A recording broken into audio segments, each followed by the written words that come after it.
Hello guys, मैं are के। आगे चलते हैं। मैंने पढ़ा दिया था सिंधु सिविलाइजेशन, मतलब proto history and pre history मैंने पढ़ा चुका। अब आते हैं हिस्ट्री का रिवीजन करने। हिस्ट्री जो है उसका टाइम पीरियड कब से कब तक है, तो वैदिक पीरियड से लेकर आज तक। ठीक है। हिस्ट्री को जैसे लोग जो हैं आर्कियोलॉजिकल जो होते हैं, मतलब आर्कियोलॉजिस्ट जो होते हैं, वो किस बेसिस पे हिस्ट्री को जानते हैं, लिखते हैं, पढ़ाते हैं, है कि नहीं। तो उस बेसिस पे, वो बेसिस क्या है, वो सोर्स क्या है। तो पहला चीज़ आता है archaeological things, foreign travels and books. Archaeological things मतलब जो ज़मीन से खोद कर कोई चीज़ निकालना, जैसे सिक्के मिल जाते हैं, कुछ चीज़ मिल जाते हैं, जैसे उस ज़माने के घैले मिल गए हैं, उनके सामान मिल गए हैं। इस इन चीज़ों से फिर कार्बन डेटिंग के जरिए पता किया जाता है। ठीक है। कॉइन्स वो होते हैं कि उस वक्त कॉइन अगर मिल जाते हैं, मान लो कि कहीं का कॉइन मिल गया, तो उस पर बहुत सारा इन्फॉर्मेशन लिखा होता है। तो उस बेसिस पे लोग जज करते हैं, जानने की कोशिश करते हैं कि भाई कहाँ का था, उस पर क्या क्या है। ठीक है। फिर आता है एपिग्राफ। एपिग्राफ मतलब पत्थरों को कार्विंग करना, पत्थरों को काट काट कर उस पर लिखना, या फिर पिलर पिलर आप देखे होंगे बहुत सारे बड़े बड़े जो मंदिर हैं, पुराने टाइप के मंदिर, तमिलनाडु में चल जाइए, मतलब साउथ में चल जाइए, तो इस तरह के मंदिर आपको बहुत सारे मिलेंगे। नॉर्थ में भी है, ऐसा नहीं है कि नॉर्थ में नहीं है, लेकिन आपको साउथ में बहुत ज़्यादा इस टाइप का मंदिर मिलेगा। तो उनके पिलरों पे बहुत अच्छे अच्छे कार्विंग किए जाते हैं। फिर आते हैं फॉरेन ट्रैवलर्स। फॉरेन ट्रैवलर्स मतलब दूसरे कंट्री से वो लोग आते हैं, और आने के बाद यहाँ पे घूमते हैं और अपने किताबों पे कुछ लिखते हैं, अपने ऑटोबायोग्राफी पे लिखते हैं, और उस बेसिस पे हम जानते हैं कि उस वक्त कैसा माहौल था। ठीक है। फिर आते हैं बुक्स। वही, एक तो फॉरेन ट्रैवलर्स का बुक हो गया, एक बुक हो गया जो रिलीजियस हो गया। ठीक है। नॉन रिलीजियस में ही फॉरेन ट्रैवलर्स का बुक आएगा। ठीक है।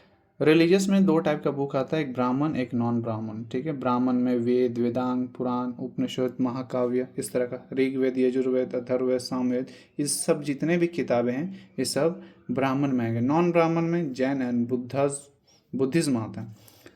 अब नेक्स्ट हम ये जो आर्कियोलॉजिकल सोर्स हैं इनके बारे में थोड़ा सा डिटेल के बारे में पढ़ते हैं। पूरा डिटेल आप धीरे धीरे इसके बारे में जानिएगा, बट उससे पहले थोड़ा सा हम लोग जान लेते हैं। सबसे पहले क्वाइंस। क्वाइंस का जो अध्ययन है, क्वाइंस के बारे में एक बहुत बड़ा ये टॉपिक है। आप ये नहीं समझे कि क्वाइन एक छोटा सा चीज़ है। क्वाइंस को पढ़ने के लिए, उनके बारे में जानने के लिए एक पूरा स्टडी है, तो उसकी स्टडी को नुमिस्मेटिक्स कहते हैं।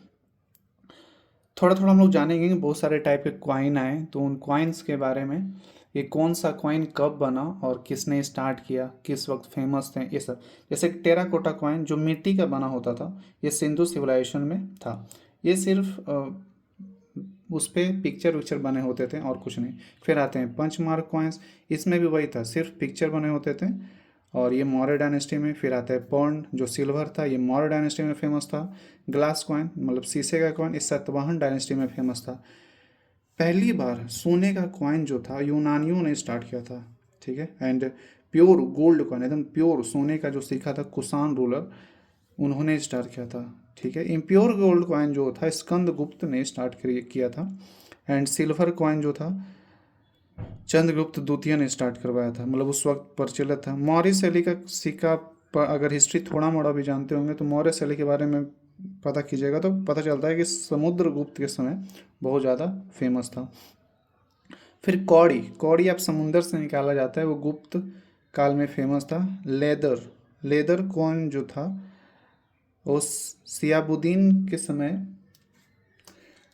अ, वो सियाबुद्दीन ने स्टार्ट करवाया था। हुमायूं को जब पानी से बचाया था तो एक दिन के लिए, यहाँ पर ये रुपया लिखा हुआ है, ओके। तो रुपया, दाम, गोल्ड, ये सब जो कॉइन है शेर शाह सूरी ने चालू किया था। ये जो हुमायूं था उसी समय शेर शाह सूरी भी चल रहा था। ठीक है। नेक्स्ट हम पढ़ेंगे एपिग्राफ। एपिग्राफ मतलब स्टोन को कार्विंग करना, बनाना। अब जब छोटे छोटे पत्थरों पे लिखा जाता है तो इसको इंस्क्रिप्शन बोलते हैं। एंड पिलर एडिट का मतलब है, भाई भी जस्ट बताएं, मंदिरों के पिलर्स पे कार्विंग करना, लिखना। फेमस एपिग्राफ क्या क्या होता है, कुछ कुछ फेमस एपिग्राफ है जो कुछ राजाओं ने लिख कर चले गए, तो उनके बारे में हम लोग कुछ पढ़ते हैं। जैसे हाथी गुफा का जो एपिग्राफ है, मतलब कार्विंग है उसने, या अभिलेख आप बोल सकते हैं, एपिग्राफ का हिंदी क्या होता है, अभिलेख। तो इसने कलिंग रूलर, कलिंग का राजा खारवेल ने लिखा था। और इसमें क्या है, तो इसमें कलिंग वार के बारे में चर्चा है। एहोर अभिलेख जो था पुलकेशिन द्वितीय ने हर्षवर्धन को हराया था, उसके बारे में। जूनागढ़ अभिलेख गुजरात में है, एंड ये रुद्र दामन ने बनवाया है। सुदर्शन लेक के बारे में, सुदर्शन लेक को चंद्रगुप्त मौर्य ने बनवाया था। ये जो जूनागढ़ अभिलेख ये दर्शाता है कि जो चंद्रगुप्त मौर्य का जो डायनेस्टी था वो गुजरात तक फेमस था। प्रयाग अभिलेख जो था इलाहाबाद में, ये समुद्रगुप्त का विजय अभियान इसमें दर्शाया गया है। भीतरी अभिलेख जो बिहार शरीफ में है, इसे स्कंदगुप्त ने लिखा था। इसमें अश्वमेघ की यज्ञ की चर्चा है। बिहार अभिलेख बिहार शरीफ में है, इसमें भी अश्वमेघ यज्ञ की चर्चा है स्कंदगुप्त के द्वारा।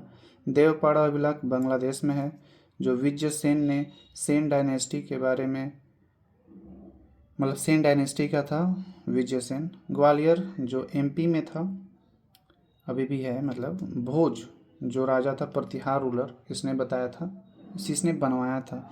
मंदसौर अभिलेख एमपी में है, यशोवर्मन ने बनाया है, मालवा रूलर। पिलर एडिक्ट मतलब पत्थरों पे लिखना कुछ है, जैसे कि महरौली दिल्ली में, ये चंद्रगुप्त द्वितीय ने बनवाया था, इसमें अभी भी जंग नहीं लगा है। फिर आता है मथुरा अभिलेख, इसे मथुरा स्तंभ लेखा बोल सकते हैं, यूपी में है, चंद्रगुप्त द्वितीय ने। इसमें चंद्रगुप्त द्वितीय के बारे में सहिष्णुता के बारे में, मतलब उसकी काइंडनेस के बारे में बताया गया है, ठीक है। एरन अभिलेख जो एमपी में है, भानुगुप्त ने बनवाया था, जो सती प्रथा के बारे में दर्शाया जाता है। बुद्ध जो है एमपी में है, और इसे वासुदेव ने बनवाया था। सून डायनेस्टी के चर्चा है इसमें। हेलियोडोटस और गरुड़ ध्वज भी इसे बोलते हैं, इसे एमपी में है, और भागभद्र ने भागवत धर्म को बताया है। कुछ फॉरेन ट्रैवलर्स थे, जैसे कि फाहियान 399 एडी में आया था। फोक यू की इन्होंने किताब लिखा, ये चंद्रगुप्त द्वितीय के समय आया था, ये चाइनीज एक ट्रैवलर थे। सुंग चुन 512 एडी में आए थे, इन्होंने भी चाइनीज ट्रैवलर थे। हवन सॉन्ग ये 629 एडी में आए थे, सी क्यू की किताब लिखा था, हर्षवर्धन के समय पे आए थे, ठीक है। ये सब ट्रैवलर्स हैं, ठीक है, ये चाइना के थे। जो हवन सॉन्ग जो था वो बहुत ही फेमस था, मतलब अभी भी उनके बारे में बहुत ज़्यादा नाम है। और नालंदा में ये टीचर भी थे, स्टूडेंट थे भी, यात्रियों का राजकुमार कहा जाता है, ठीक है। इत सिंह 673 में आए थे चाइना से। त्रिपिटक जो बुद्ध धर्म की किताब है त्रिपिटक, उसके 400 फोटोकॉपी लेकर चले गए चाइना। इबन बतूता ये मार्को से आए थे, 7000 किलोमीटर ट्रैवल करके, मोहम्मद बिन तुगलक के समय। इनका किताब का नाम है रहेला। अब्दुल रज़ाक ये पर्सियन थे, मतलब फारसी थे, कृष्ण देव राय के समय आए थे, और इसकी किताबों का नाम है मतला ए शाहीन, ओके। एंड कुछ फेमस बुक हैं उनके बारे में भी। मैग्नेस्थिस इंडिका, मतलब मैग्नेस्थिस ने इंडिका लिखा। Periplus of the European sea unknown, इसके बारे में जानकारी नहीं है कि किसने लिखा था। टॉलमी जियोग्राफी का, पलीनी नेचुरल हिस्ट्री का, अल्बुरिनी किताब उल हिंद या फिर तहकीक ये हिंद भी बोला जाता है। Marco Polo the travel of Marco Polo जो था वह, उसके किताब का नाम है the travel of Marco Polo. Herodotus history का इसके किताब का नाम है। ये आज के लिए बस इतना ही, और कल